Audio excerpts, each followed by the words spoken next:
खालील बातमी वाचून जास्तीत जास्त बरोबर उत्तरांची निवड करा. टिहरीच्या जंगलात उडणारी खारुताई. प्रश्न क्रमांक 1. वनविभाग उडणाऱ्या खारुताईचे संरक्षण यासाठी करू इच्छित आहे. कारण उत्तर आहे संख्या कमी असल्याने ती नामशेष होऊ शकते. प्रश्न क्रमांक 2.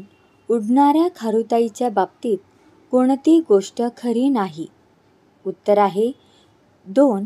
ती खालून वर उडी मारते. प्रश्न क्रमांक 3.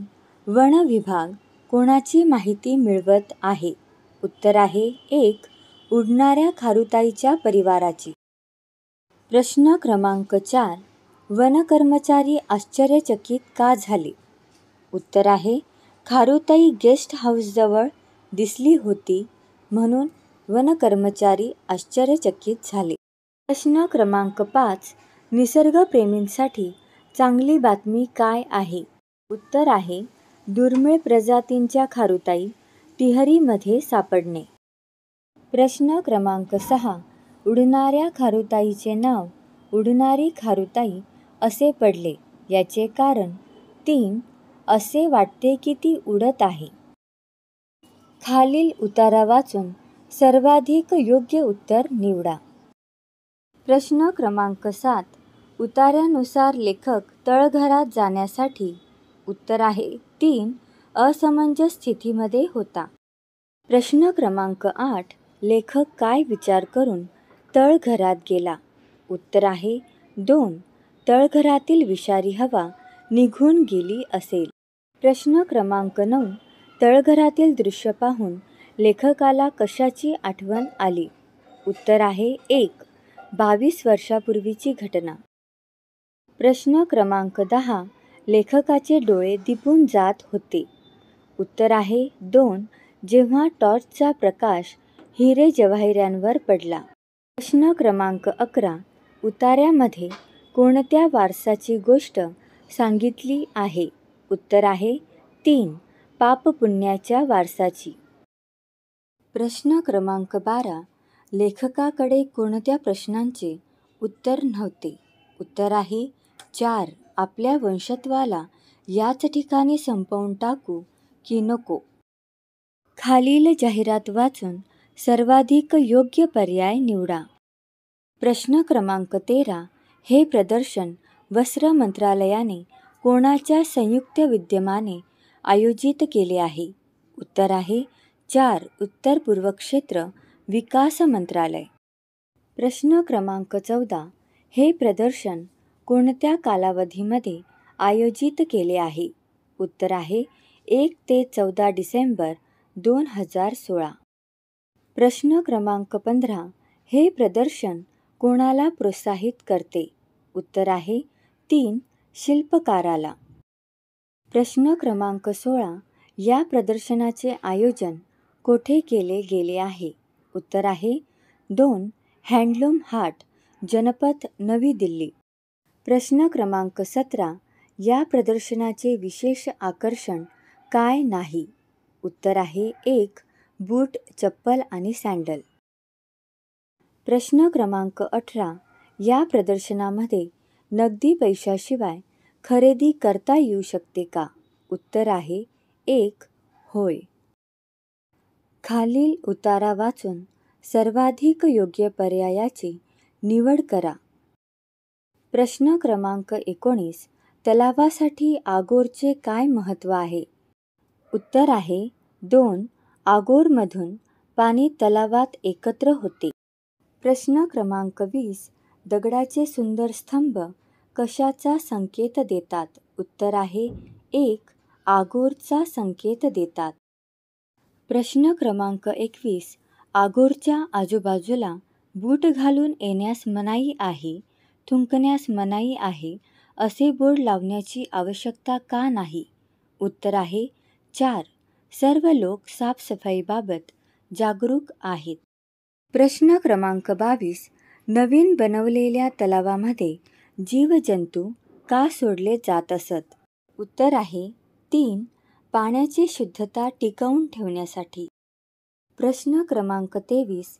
आगोरला पान उतार म्हटले गेले आहे, कारण एक पावसाचे पाणी त्या पान उतारावरून वाहत तलावामध्ये जाते.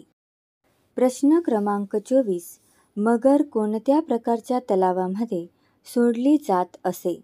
उत्तर आहे 2 मोठ्या आणि खोल तलावामध्ये. खालील उतारा वाचून सर्वाधिक योग्य पर्यायाची निवड करा. प्रश्न क्रमांक 25. मान खाली घालून कोण उभे होते? उत्तर आहे 2 झाड. प्रश्न क्रमांक 26. चोराविषयी कोणती गोष्ट खरी आहे? उत्तर आहे 1 चोर जेलमध्ये जाण्यासाठी चोरी करत होता. प्रश्न क्रमांक 27. कथेच्या शेवटी पोलीस शिपाई चोराला कोठे जाण्याविषयी बोलत होता? उत्तर आहे 3 जेल. प्रश्न क्रमांक 28. गावकऱ्यांना चोराचा शोध कसा लागला? उत्तर आहे 4 उसाच्या हलण्यामुळे. प्रश्न क्रमांक 29. कथेमध्ये दिलेल्या कोणत्या गोष्टीमुळे समजते की पोलीस ठाणे गावापासून खूप लांब आहे? उत्तर आहे 1 लोक पोलीस ठाण्यामध्ये सकाळी पोहोचले. प्रश्न क्रमांक 30. कथेमधून कोणत्या ऋतूची माहिती मिळते? उत्तर आहे 2 हिवाळा. प्रश्न क्रमांक 31. देवालय या शब्दामध्ये एकत्र येणारे स्वर कोणते? उत्तर आहे 1 अ आ. प्रश्न क्रमांक 32. नामाऐवजी येणाऱ्या शब्दास काय म्हणतात? उत्तर आहे 2 सर्वनाम. प्रश्न क्रमांक 33. या चिन्हासाठी खालील नाव ओळखा. उत्तर आहे 1 उद्गारवाचक चिन्ह. प्रश्न क्रमांक 34. अधोरेखित वाक्यप्रचारासाठी पर्याय शोधा. कितीही चांगला विनोद केला तरी काही जण जराही हास्य करीत नाही. उत्तर आहे 2 दातखिळी उकलणे. प्रश्न क्रमांक 35. शाळेतून याचा मूळ शब्द हा आहे. उत्तर आहे 4 शाळा. प्रश्न क्रमांक 36. खालीलपैकी कोणत्या वाक्यात सकर्मक क्रियापद आहे? उत्तर आहे 2 गवळी धार काढतो. प्रश्न क्रमांक 37. कळीचा नारद म्हणजे खालीलपैकी कोण? उत्तर आहे 1 भांडण लावणारा. प्रश्न क्रमांक 38. खालीलपैकी कोणत्या वाक्यात रीतिवाचक विशेषण आहे? उत्तर आहे 2 रस्त्याने जाताना सावकाश चालावे. प्रश्न क्रमांक 39. वृत्तामध्ये लघु अक्षर खालीलपैकी कोणत्या चिन्हाने दाखवतात? उत्तर आहे 3. प्रश्न क्रमांक 40. नामाविषयी अधिक किंवा विशेष माहिती सांगणारे खालीलपैकी कोण? उत्तर आहे 4 विशेषण. प्रश्न क्रमांक 41. अधोरेखित शब्दाची विभक्ती ओळखा. वैभवने पेरू खाल्ला. उत्तर आहे 4 तृतीया. प्रश्न क्रमांक 42.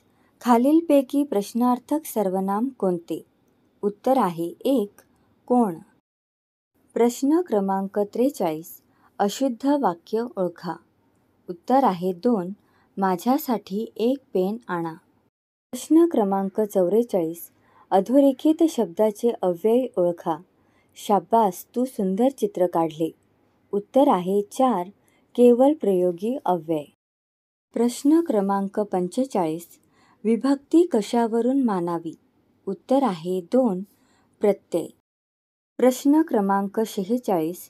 खालील सामासिक शब्दातील कोणता शब्द द्वंद्व समास नाही? उत्तर आहे 2 परमेश्वर. प्रश्न क्रमांक 47. यातील तत्सम शब्द ओळखा. उत्तर आहे 3 पिता. प्रश्न क्रमांक 48. गुण जाणणारा खालीलपैकी कोण? उत्तर आहे 4 गुणज्ञ. प्रश्न क्रमांक 49. कर नाही त्याला डर कशाला या म्हणीचा अर्थ ओळखा. उत्तर आहे 1 वाईट कृत्य केले नाही त्याला भीती कसली.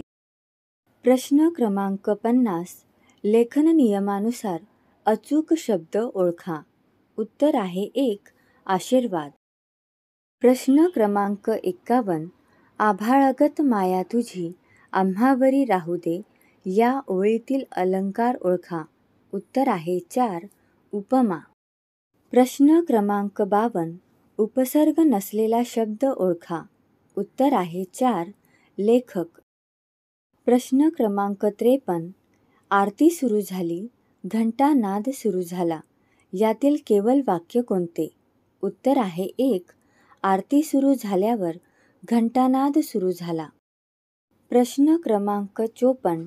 खालील पर्यायात कोणती म्हण नाही ते ओळखा. उत्तर आहे 4. पोटावर पाय देणे. प्रश्न क्रमांक 55. चल या शब्दाचा विरुद्धार्थी शब्द सांगा. उत्तर आहे 1.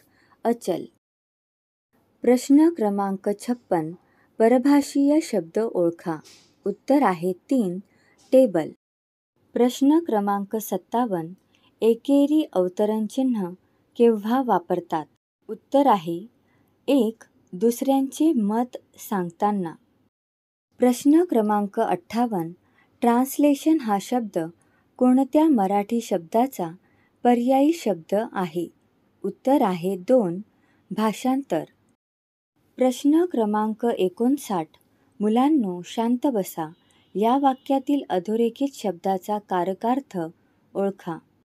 उत्तर आहे 3. संबोधन. प्रश्न क्रमांक 60. खालीलपैकी विरुद्धार्थी शब्दाची बरोबर जोडी ओळखा. उत्तर आहे 3. सुबोध दुर्बोध.